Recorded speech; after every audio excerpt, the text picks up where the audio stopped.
بسم الله الرحمن الرحيم. عن العباس رضي الله تعالى عنه قال قال رسول الله صلى الله تعالى عليه وسلم: يا عباس يا عم رسول الله سل الله العافية في الدنيا والآخرة. رواہ الترمذی۔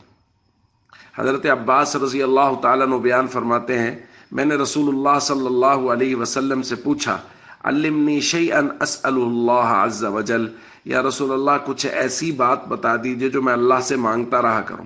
فرمایا صلی اللہ العافیہ، اللہ سے عافیت مانگتے رہا کریں۔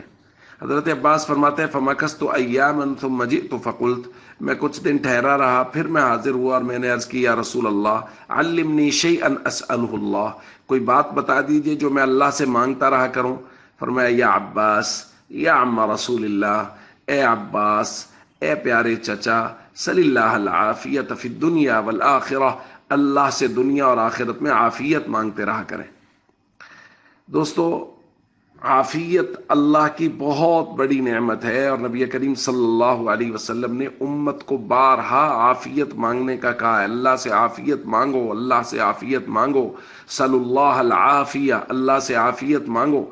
اور حضرت انس رضی اللہ تعالیٰ عنہ کی روایت ہے، فرماتے ہیں ان رجلا جاء الى النبی صلی اللہ علیہ وسلم فقال، ایک صحابی آئے، عرض کیا، یا رسول اللہ ای الدعاء افضل، کون سی دعا افضل ہے؟ آپ نے فرمایا سل ربک العافیت والمعافات فی الدنیا والآخرہ، اللہ سے، اپنے رب سے عافیت اور درگزر مانگو دنیا اور آخرت میں۔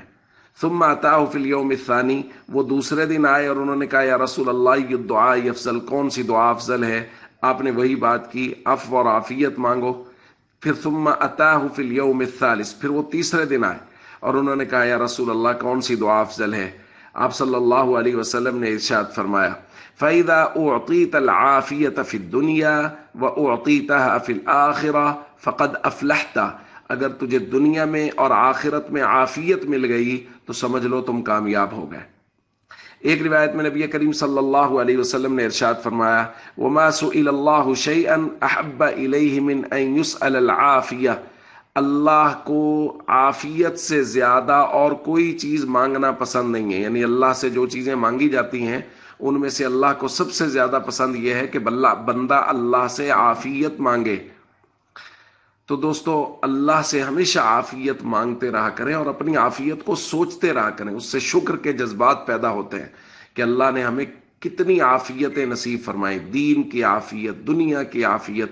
ان لوگوں کی طرف نظر کریں جن کے گھر بار سیلاب میں بہہ گئے، ان لوگوں کی طرف نظر کریں جن کے جسم میں کوئی نہ کوئی پریشانی ہے، ان لوگوں کی طرف نظر کریں جو لوگ دین کے اعتبار سے بے راہ روی کا شکار ہو گئے اور گمراہی کا شکار ہو گئے۔ اللہ نے ہمیں دین کے اعتبار سے بھی عافیت نصیب فرمائی، دنیا کے اعتبار سے عافیت نصیب فرمائی، ہمارے جسموں کے اعتبار سے عافیت نصیب فرمائی۔ اس پر اللہ کا شکر ادا کریں، اور اگر کچھ لوگ ایسے ہیں جن کو ضرورت، ان کے پاس عافیت نہیں ہے اور وہ پریشان ہیں، تو پریشان حال لوگوں کی مدد کرتے رہیں۔ والسلام علیکم ورحمۃ اللہ وبرکاتہ۔